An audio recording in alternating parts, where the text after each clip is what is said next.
میں ایک بات کہنے لگا، پیغمبر کے گھر میں بیویاں آئی ہیں، ازواج مطہرات آئی ہیں، ان ازواج مطہرات میں سے کسی زوجہ سے پیغمبر نے خود نکاح نہیں کیا۔ اللہ کے نبی خود فرماتے ہیں ما تزوجت بشیء من نسائی وما تزوجت بشیء من بناتی الا بوحی جاء به جبرائیل۔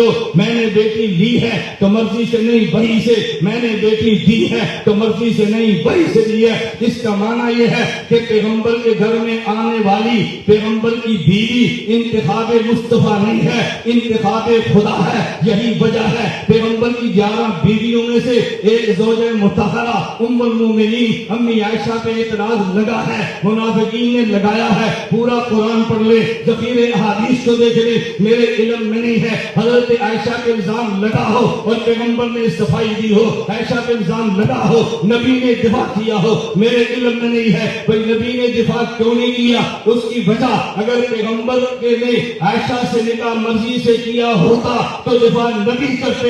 عائشہ انتخاب مصطفیٰ نہیں ہے، عائشہ انتخاب خدا ہے۔ حضور نے دفاع نہیں کیا، خدا نے خود کیا ہے۔ اس لیے اگر خدا دفاع نہ کرتے تو لوگ کہتے عائشہ انتخاب مصطفیٰ کا ہے، جبریل انتخاب مصطفیٰ کا ہے، چھوٹی بچی تھی۔ الیاذ باللہ الیاذ باللہ، میں وہ جملے زبان پہ نہیں رہ سکتا جو کافر بھونک دیتا۔ اللہ نے نبی سے دفاع نہیں کرایا، خود دفاع کرایا، کیونکہ عائشہ انتخاب مصطفیٰ نہیں ہے، دفاع نبی نے نہیں کیا، انتخاب خدا ہے۔ اعتراض خدا، دفاع خدا نے کیا۔ اگر خدا نہ کرتا تو تم نے اعتراض کرتے۔ جس طرح پیغمبر کی بیوی انتخاب مصطفیٰ ہے، اعتراض آئے خدا جواب دیتا ہے، خود مصطفیٰ انتخاب خدا ہے، اعتراض آئے جواب خدا دیتا ہے۔